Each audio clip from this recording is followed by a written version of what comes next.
Chapitre 16. Harry va à Eton. Eton. J'ai vérifié, on dit Eton, sauf en espagnol où ils disent Eton. On va rester sur l'anglais. Il n'y a que des élèves brillants et Harry, l'école de garçons la plus prestigieuse au monde. Donc là, bizarrement, son statut de gros pistonné, ça le dérange pas. Ça le dérange pas de pouvoir accéder à l'école la plus prestigieuse du monde alors qu'il est complètement teubé. Il dit que 18 premiers ministres avaient été formés dans le moule de ces salles de classe. Pour les élèves brillants, c'était le paradis. Pour un certain garçon qui ne l'était pas du tout, ça ne pouvait être que le purgatoire. Non, c'est le piston, Harry. Là, il raconte qu'il a assisté à un cours de français où le prof ne parlait que français. Donc il était horrifié car il ne parle pas français, ce qui m'arrange personnellement au cas où il regarderait mes stories. Il y a 15 personnes qui les suivent. Évidemment, à Eton, il y a aussi William, et William lui a demandé de faire comme s'il ne le connaissait pas. Je pense que tous les grands frères et toutes les grandes sœurs ont vécu ça avec un petit frère, une petite sœur. J'étais complètement dépassée. On me répondait toujours la même chose, ne t'inquiète pas, ça va aller. Et puis n'oublie pas que ton frère est là, lui aussi, tu peux compter sur lui. Mais ce n'était pas moi qui oubliais. Willy m'avait donné pour instruction de faire comme si on ne se connaissait pas. Quoi ? Tu ne me connais pas, Harold, et je ne te connais pas.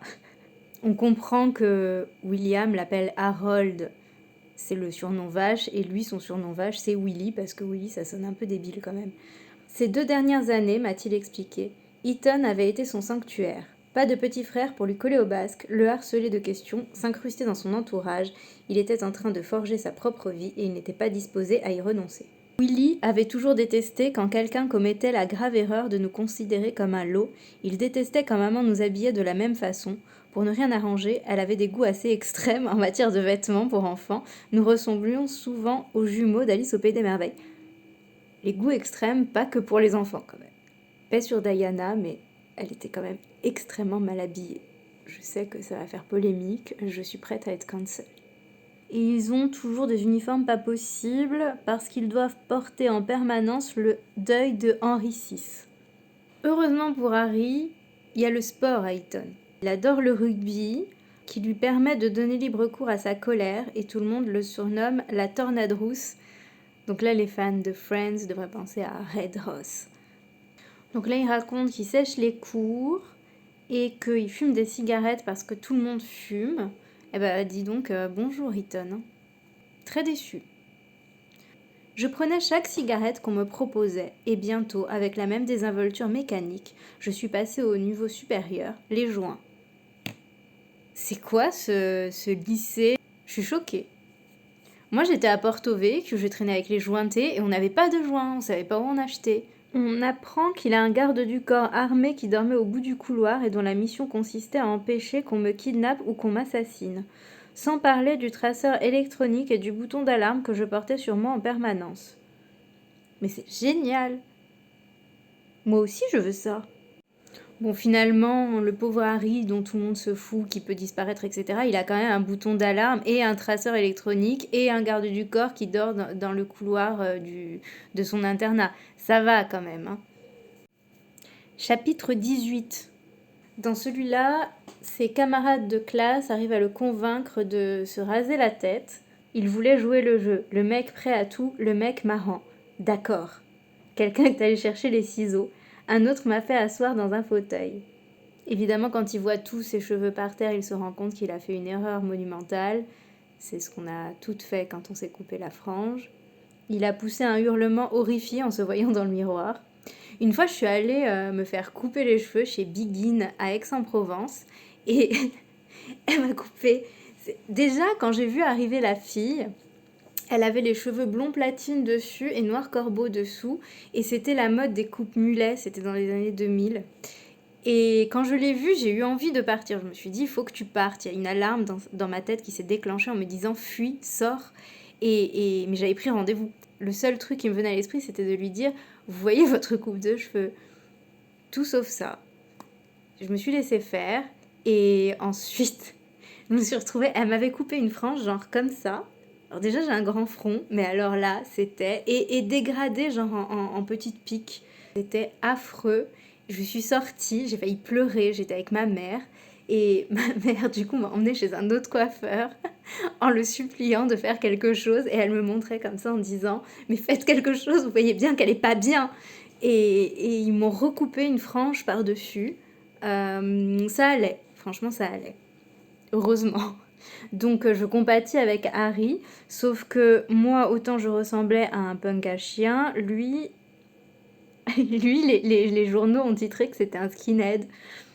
Comme il est trop en panique, il va voir William, alors qu'il avait juré de pas aller le voir. Évidemment, Willy ne pouvait rien pour moi. J'espérais juste qu'il me dirait que ce n'était pas grave, du calme, ne t'en fais pas, Harold. Au lieu de quoi, il a rigolé comme les autres. Bah oui, mais... Je le revois assis à son bureau, plongé dans un manuel, ricanant, tandis que je palpais les reliefs de mon crâne à moitié chaude. Harold, qu'est-ce que tu as fait? Quelle question? Ça crevait les yeux? Non. Tu n'aurais pas dû faire ça, Harold. D'accord, super, merci pour l'info. Mais qu'est-ce qu'il veut qu'il te dise? Tu veux quoi? Qu'il aille t'acheter une perruque? Maintenant, c'est lui qui a plus de cheveux. Ah! Ah! Il y a un trauma. Il y a un trauma. C'est peut-être pour ça qu'il se moque de la calvitie de William. Ça lui rappelle un trauma d'enfance, de quand il s'est rasé le crâne.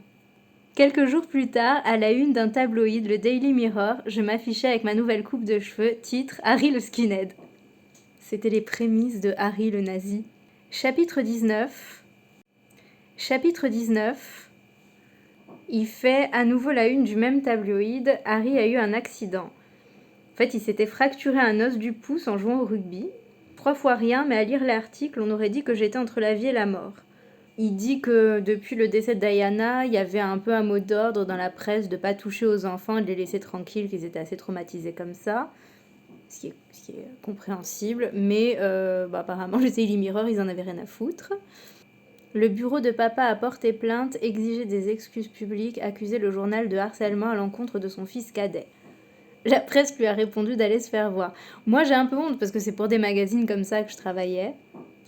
Donc là, il dit qu'il n'a jamais lu un article aussi médiocre. J'étais un mauvais élève, incapable de tourner une phrase à peu près correctement, et pourtant même moi, j'étais assez instruit pour voir que ce torchon était rédigé par le dernier des illettrés. Bah oui, mais toi, t'as fini PDG quand même. Celui qui a écrit cet article, il n'a pas eu accès à Eton, et il faut bien qu'il paye son loyer, donc il écrit n'importe quoi parce qu'il a probablement un rédac-chef qui est pourri. Je fais pas du tout une projection de ma vie là. Dans le chapitre 20, il révèle qu'il est surnommé comme le sale gosse de la famille. C'était son surnom quand il était ado, il ne sait pas quand ce surnom est apparu dans la presse. Je ne voulais pas être le sale gosse, je voulais être noble. Je voulais être quelqu'un de bien, travailler dur, grandir et donner un sens à ma vie. Bah ouais, on en est tous là, Harry. Il était très nul pour apprendre ses leçons, mais il connaissait par cœur Ace Ventura ou le Roi Lion. Là, il parle du fait qu'il est nul à l'école et qu'il n'aime pas lire des livres et que ça désespérait totalement le prince Charles, qui lui adorait les livres et adorait Shakespeare. J'ai toujours eu conscience que papa était consterné à l'idée que je fasse partie de la horde des ignares en la matière. Et j'ai bien essayé de changer. J'ai ouvert Hamlet. Un prince esseulé, obsédé par la mort d'un de ses parents, et qui voit l'autre s'éprendre de l'usurpateur occupant sa place sur le trône. 3 petits points. Point d'interrogation. J'ai refermé le livre. Non, merci bien. Bah tu vois, Harry! Oh, tu comprends les textes. Décidément, Shakespeare, ça veut pas. Charles l'emmenait au théâtre, mais il comprenait rien. Il dit qu'en revanche, le seul bon souvenir de littérature qu'il a eu, c'était des souris et des hommes. Contrairement à Shakespeare, je n'avais pas besoin de sous-titres pour comprendre Steinbeck. Il écrivait dans une langue simple, directe, mieux encore, il ne s'étalait pas. Des souris et des hommes, 150 petites pages. Donc là, j'aimerais dire qu'il y en a 803, Harry, dans le tien. Tu aurais dû prendre exemple. Là, il parle des souris et des hommes. Et surtout, l'intrigue était divertissante. 2 mecs, George et Lenny, en vadrouille sur les routes californiennes à la recherche d'un endroit où se poser, un endroit rien qu'à eux, essayent d'échapper au carcan de leurs conditions. Ni l'un ni l'autre ne brille par leur génie, mais dans le cas de Lenny, le problème ne semble pas se résumer qu'à un QI inférieur à la moyenne.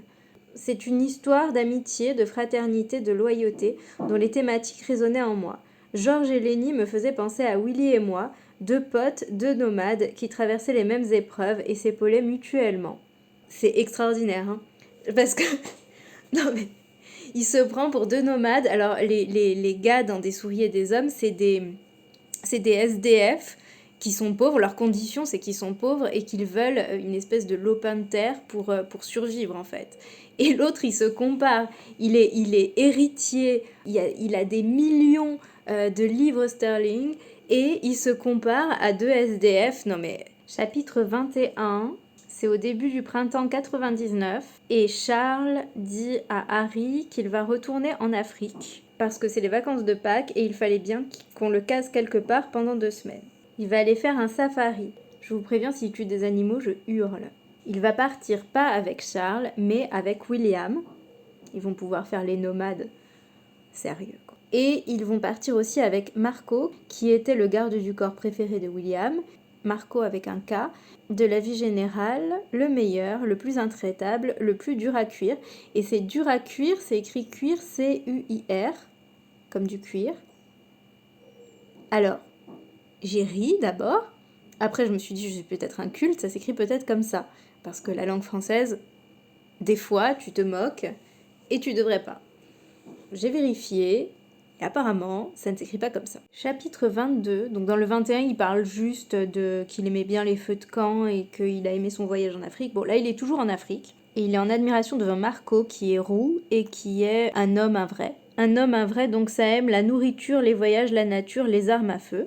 Pourquoi n'étaient-ils pas plus nombreux à au moins essayer d'être comme lui ? Eh bien, parce que sinon, on va tous crever. Il y en a plein comme ça au Kansas. Tu devrais y aller, Harry. Chapitre 23. Harry a décidé de faire rigoler Marco. C'est le beauf. Marco a adoré le sucre, donc pour le faire rire, Harry a l'idée de mettre du tabasco dans son pudding. Parce que Marco ignore Harry, et Harry, ça le vexe, parce que Harry veut être le centre de l'attention au cas où vous n'auriez pas remarqué. Donc il verse une tasse entière de tabasco dans le bol de pudding de Marco. Donc Harry attend que Marco mange le pudding, mais entre-temps, un léopard apparaît. Et il s'approche de Harry et tout le monde hurle merde. Et le léopard s'en va et ils sont tous en panique parce qu'ils se disent qu'il aurait pu bouffer Harry. Et ça aurait fait les titres des journaux. Et Harry, il pense que le léopard, c'est sa mère qui est venue lui rendre visite. Ça me fait penser au chat de Phoebe. Chapitre 24. Et Marco, il a pas mangé le pudding. Le léopard a un peu coupé tout le truc et on n'a pas su. Chapitre 24. Donc il est toujours en Afrique. Bon, il trouve le sens de la vie en Afrique. Il regarde les bousses de vache et il trouve ça merveilleux. Quand il voit des crottes de chiens sur le trottoir à Londres, c'est la même chose, mais là, c'est moins exotique, donc il trouve ça moins philosophique, je ne sais pas. Donc il a un guide qui s'appelle Adi, et il le prend un peu pour son guide spirituel. Il lui dit « Ne t'approche jamais des eaux sombres, Harry. » C'est Mufasa. Chapitre 25. Ah, apparemment, il est revenu d'Afrique. Et il va se battre avec les enfants d'un couple d'amis de Charles, Hugh et Emily. Il joue à se battre. Œil au beurre noir, échymose violacée, lèvres tuméfiées, et cela ne me posait aucun problème, bien au contraire. Mais ils sont débiles, c'est pas possible.